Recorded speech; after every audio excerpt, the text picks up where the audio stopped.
Сәлеметсіңдер ме, балалар? Здравствуйте, ребята! Я рада приветствовать вас на уроке русского языка и литературы. Сегодня мы продолжаем изучать раздел «В человеке все должно быть прекрасно». Тема урока Бахыт Кайырбеков «Лица друзей».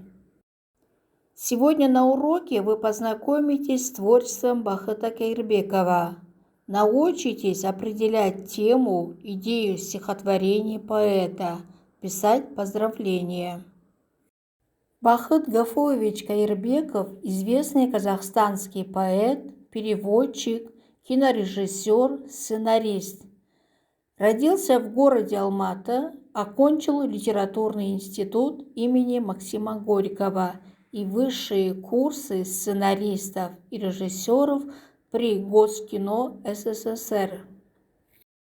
Автор поэтических сборников «Осенний диалог», «Глагол жить», «За живою водой», «Части целого», «Путь воды», «Проснуться птицей», «Навстречу солнцу», а также более 100 документальных фильмов, отмеченных дипломами международных кинофестивалей. Главная тема его творчества – прошлое родного народа, его устное поэтическое творчество, великое наследие тюркских народов. Кайырбеков – автор книг и для детей, национальные обычаи и традиции, казахский этикет, мир кочевья, мифы Великой степи, альбомов «Казахская юрта», «Во имя жизни» и ставших популярными среди школьников брошюр «Государственные символы Республики Казахстан. Символы нашей Родины». В переводе Кайырбекова увидели свет произведения казахских поэтов и прозаиков Кудайбердыұлы, родословная тюрков, казахов и киргизов, Салгарина, династия ханов, Асана Кайгы, Кайырбекова, Молдагалиева, Муратбекова, Сидимбекова и других. Свою любовь к Казахстану он передает и в страноведческом многосерийном фильме «Девятая территория мира». Упражнение номер 1. Послушайте стихотворение Кайырбекова. Кому оно посвящено? В каком значении употребляет поэт выделенные слова? В прямом или переносном? Обоснуйте свой ответ. Найдите обращение. Можно ли это стихотворение назвать лирическим? Какие чувства выражает поэт? Мои друзья, вы зеркала моей неопытной души, моей надежды ясные глаза, лучи сердечного тепла, вся моя трепетная жизнь. Карточка-информатор. Неопытный, тәжірибесіз. Трепетная жизнь здесь сезімге толы өмір. Это стихотворение посвящено друзьям. Выделенные слова «зеркала», «глаза» употреблены в переносном значении. Обращение «мои друзья». Стихотворение можно назвать лирическим. Автор дорожит дружбой. Это стихотворение дарит веру в то, что друзья, которые дорожат дружбой, будут всегда рядом. Упражнение номер 2. Послушайте еще одно стихотворение Кайырбекова. О ком идет речь? Как вы догадались? Выпишите ключевые слова, раскрывающие тему и основную мысль стихотворения. Улыбка Улбике. Полвека в школе я преподавала, детей учила, знать, любить, беречь, в крови свои великие начала, родной язык, родную речь. Нас голодом морили, шли войной, косилась смерть родных, но я осталась жива, живу, и каждый той сегодня для меня и боль, и радость. Карточка-информатор. Голодом морили, ашықтырып азаптау. Косила, жойды, қырды. Это стихотворение посвящено учительнице. Ключевые слова: преподавала, учила знать, любить, морили, косила смерть, жива, живу. Упражнение номер 3. Выпишите из стихотворения «Улыбка Улбике» последнее предложение. Докажите, что в нем есть заимствованное слово из тюркских языков. Найдите антонимы и переведите их на родной язык. Последнее предложение: «Сегодня для меня и боль, и радость». Слово, заимствованное из тюркских языков, той. Антонимы: боль, радость, қуаныш, қайғы. Упражнение номер 4. Прочитайте стихотворение. Как вы думаете, кому оно посвящено? Объясните смысл фразеологизма по плечу. Нурдолла. Кузнец, охотник, лекарь, все дано. Наследник истины батыров именитых. Любое по плечу таланту ремесло, и потому он в мир глядит открыто.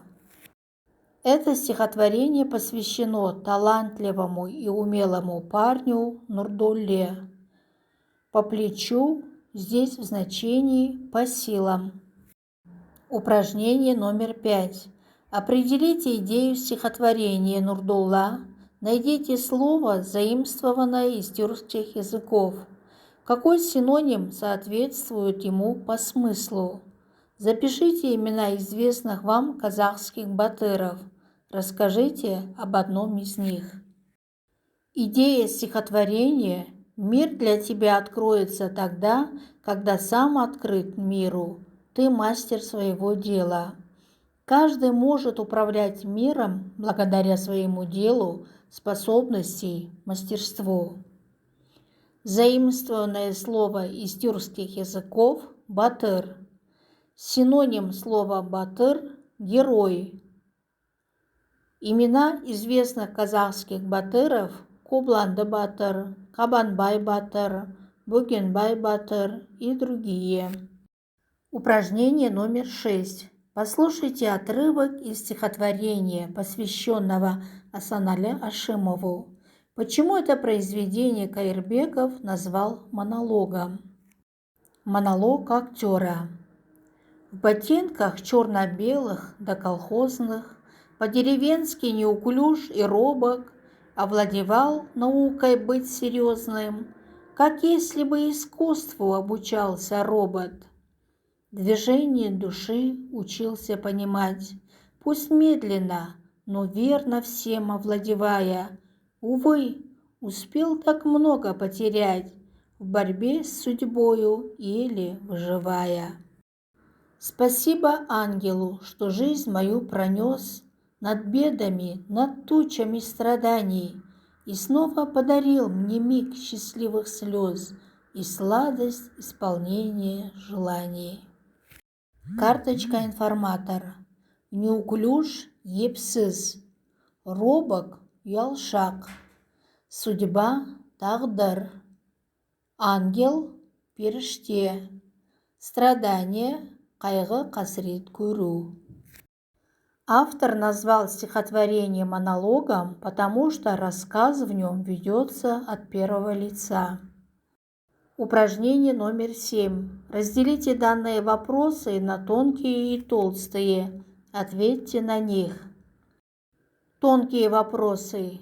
Первый вопрос. Случайно ли автор упоминает о роботе? Не случайно. Второй вопрос. За что герой благодарит ангела? Герой благодарит ангела за то, что ангел спас ему жизнь. Толстые вопросы. Первый вопрос. Как автор описывает внешний вид героя? Автор пишет о том, что он в черно-белых колхозных ботинках. Он по-деревенски неуклюж и робок. Второй вопрос. Как называется литературный прием, использованный автором в выражении «над тучами страданий»? Этот прием называется метафорой. Упражнение номер 8. Послушайте следующий отрывок из монолога актера в сокращении. Что вы узнали о профессии актера? Определите тему и идею стихотворения. Мне повезло с учителями, мальчишески восторженной гурьбой, они на сцене жили сами, чужой подаренной судьбой. Я учился жить с героем вместе и каждым словом, жестом дорожил, страдал, любил, забыв о пьесе, весь погруженный в клуб души. Я был и Цезарем, и Брутом, как крест я был душою нищ, я 300 жизней прожил будто, но снова пламенем чужим горишь. Чужим, но сколько в нем родного, и трудных слов, и горьких слез. В бессмертие я поверю снова, в миру правдивых новых грез. Я был и Цезарем, и Брутом, как крест я нищим был душой. Я 300 жизней прожил будто, и странно счастлив я живой. Карточка информатор. Гурьбой топырлап. Бессмертие мәңгілік. Грезы мечты. Гай Юлий Цезарь, древнеримский полководец. Марк Брут, древнеримский военачальник. Крес – последний царь государства Лидии.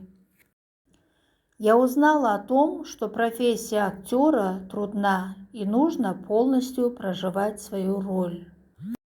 Тема этого стихотворения – искусство, театр, актерское мастерство. Идея этого стихотворения – профессия актера дает человеку почувствовать все через все его роли. Тема – это то, что изображается в произведении.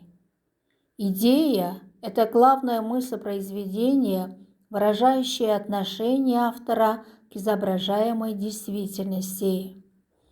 Монолог – это развернутое высказывание одного персонажа или автора литературного произведения. Упражнение номер 9. Ответьте на толстые вопросы. Первый вопрос. Почему актер считает, что ему повезло с учителями? Потому что он хорошо справляется со своей работой. Второй вопрос. Как он учился жить с героем вместе? Актер дорожил каждым словом и жестом. Третий вопрос. Почему актер говорит, что 300 жизней прожил будто? Потому что он играл столько же ролей. Четвертый вопрос. Какие картины вы представили во время чтения? Я представила картину молодого человека, увлеченного своей работой, в костюмах разных персонажей пьес. Пятый вопрос. Что было самым непонятным и трудным при чтении? Было непонятным выражение «Я был Цезарем и Брутом». Специальное задание. Из какого фильма данный кадр? Какую роль в нем играет Асанали Ашимов? Опишите внешность и черты характера его героя. Это кадр из фильма «Кызжыбек». Его герой выглядит грозно, а характер его строптивый. Упражнение номер 10. Заполните трехчастный дневник. В первой графе запишите 2-3 выражения из прочитанных стихотворений, которые произвели на вас небольшое впечатление, вызвали удивление, радость, огорчение и другие. Во второй графе вы должны объяснить, почему записали именно эти цитаты. В третьей – обратиться с вопросами к учителю. Первая цитата. «Я учился жить с героем вместе и каждым словом, жестом дорожил». Комментарий. Меня очень вдохновляет любовь героя к своему делу. Третий. Вопросы к учителю. Перспективна ли профессия актера? Цитата.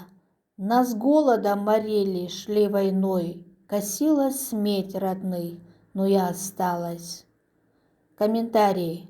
Эти строки трогают за живое, ибо в них описаны ужасы войны. Вопросы к учителю. О какой войне может идти речь?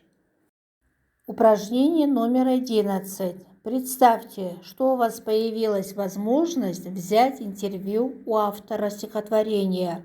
Поделитесь с ним своими впечатлениями о стихотворении и задайте интересующие вас вопросы. Интервью оформите в письменном виде и обсудите его в классе. Упражнение номер 12. Представьте, что вам нужно поздравить друга или подругу с днем рождения. Составьте текст поздравительного письма, используя его структуру и выбрав пожелания. Пожелания для поздравления. Первое. С днем рождения. Второе. От всей души желаю. Третье. От всего сердца прими пожелания. Четвертое. Я тебе желаю. Пятое. Крепкого здоровья, успехов в учебе, хорошего настроения. Например, с днем рождения, Алия! От всей души желаю тебе крепкого здоровья, успехов в учебе, хорошего настроения. Упражнение номер 13. Закончите предложение. Первое предложение. Я не знал, что такое монолог. Второе предложение. Теперь я знаю, что монолог – это развернутое высказывание одного персонажа или автора литературного произведения. Третье предложение. Я поняла, что тема – это то, что изображается в произведении. Четвертое предложение. Меня удивило поздравление друзей. Учите самостоятельно. Первое задание. Выучите один из отрывков стихотворения «Монолог актера». Второе задание. Напишите поздравительное письмо вашему учителю ко Дню Учителя. С Днем Учителя! Желаю вам здоровья и успехов в работе. Оставайтесь всегда красивой и веселой. Спасибо вам за урок. До следующей встречи.